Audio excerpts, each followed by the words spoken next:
So I'm having kind of a tough day because, well, one, I've got a cold. Woke up with a cold, and two, thanks to Ken, I now know that my wife is on a Tinder date with an invisible woman. So, thanks, Ken. Thank you. How are you guys doing? You doing good? Yeah, you feeling good? How about up there? Kind of. I think down here is much more fun. Yeah. So my name is Rogier Bak, actually. Not Rogier, David Bak, as you so elegantly introduced me. I said I'd make mileage out of it, mate. Yeah. I used to want to be black. I did. I used to want to be black.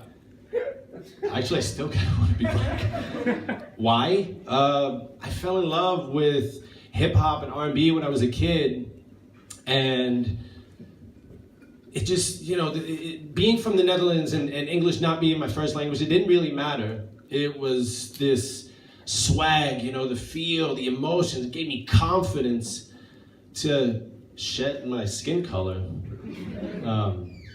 The first music video, the R&B music video that I saw on TV that I remember seeing was Pony by Genuine. You guys remember Pony? Yeah. If you're on it, let's do it. Ride it, my pony. That's right. Thank you. And I remember looking at the TV screen, thinking, I don't know what that just was. But I heard you say pony. I love ponies! What? Yeah! Are you kidding me? Do you have a pony? And you're saying all I need to do to ride your pony is honey? I think it can be honey. I don't know what honey is, but my mom will know. She speaks English. Yeah, she speaks English. And it's actually true. I really did love ponies when I was growing up. I had a white toy pony with a pink saddle and pink frills around its legs, and its legs moved separately. It was incredible.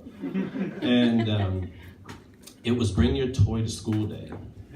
So I thought, why not bring this baller-ass toy pony to school, right? And so I walked through the door of my elementary school, and there's an older kid who clocks me from across the hallway and just screams out, "Ha! That's so gay!" And I never brought my pony to school again. I was horrified. What? It's terrible. I was so traumatized. Anyway, I got over that. So flash forward to my first year in high school. It was a huge moment. I think a huge moment in any 80s baby's life. I bought my first CD. It's huge, right? You guys remember doing that, buying your first CD? The first CD I bought was Gravel Pit by Wu-Tang. And it was a single, so it came with a bonus track, and the bonus track was called Protect Your Neck. Okay? When I put that CD in my Discman, a world opened up before my very eyes because one of the verses starts, N-word, obviously. Yeah, thank you. I'm being very polite. N-words want to pop shit. Pop shit, who wants to do that? Pop clips. I don't know what that means, but it sounds fun. Bitch, I put my dick on your lips. Yeah, I get that. Yeah, that's very clear, unambiguous language. I get that. Yeah.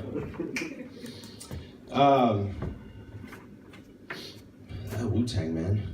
Great memories. I feel like I kind of grew up with Wu-Tang a little bit.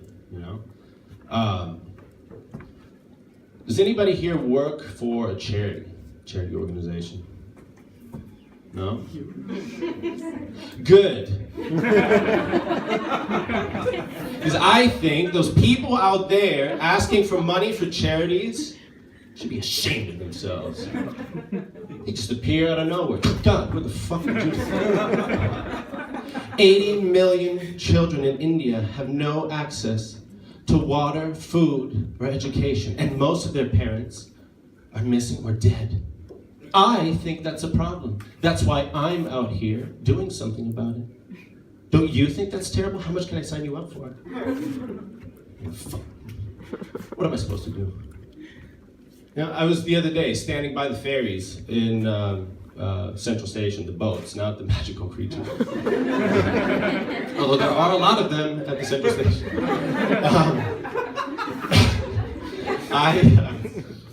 I was waiting, and one of these charity slingers just appears out of nowhere, kind of like a Pokemon. Like, Charity Zard suddenly appears. Charity Zard, use Guilt Trip. It's super effective.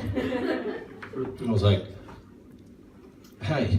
And he opens with, how do you feel about gay marriage? I was like, it's kind of an aggressive way to start a conversation with someone you don't know. And I was like, is this a proposal? Like, I'm all for it, but if I say I'm all for it, are we now gonna get married right here, right now?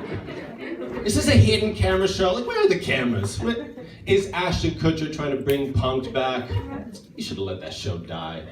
So, but that's kind of what they do, right? They try to trap you and make you feel a little guilty, or very guilty, by not donating. Like, if you don't donate, you feel like a terrible person. Like, I feel terrible for those kids in India, but there's just so many.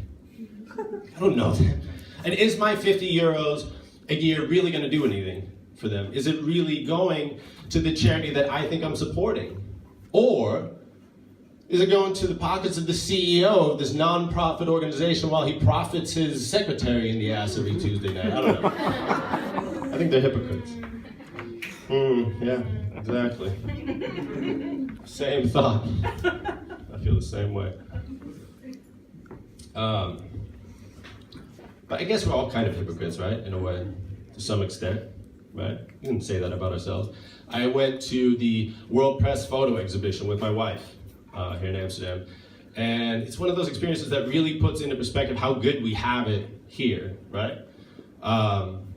We have access to food, to clean water, ice cream. Like, I don't know if you realize how much of a luxury it is to have frozen cream whenever you want, to your heart's desire, whenever. No matter when, just whenever. I'd say for 90% of the people in the world, that's a luxury. To us, it's nothing. You know? But so here we were at the exhibition, and people were kind of tearing up, and they're emotional, and they brought their kids to teach them about the world, right? And you know, after about an hour and a half, I see my wife standing in front of a picture with like a rhino with its horn cut off. It's awful. It's terrible. It's such a gruesome sight. It's really nauseating in a way to see something like that, you know? So I see her standing there, and I walk up to her, and I put my hand on her shoulder and I said, babe, my stomach is growling. Can we go get a sandwich? And then we bounced. Then we left and had a 30-euro lunch with coffee. And then we biked our merry asses home. And I slept great that night. I had a wonderful night. Oh, this you crazy mother.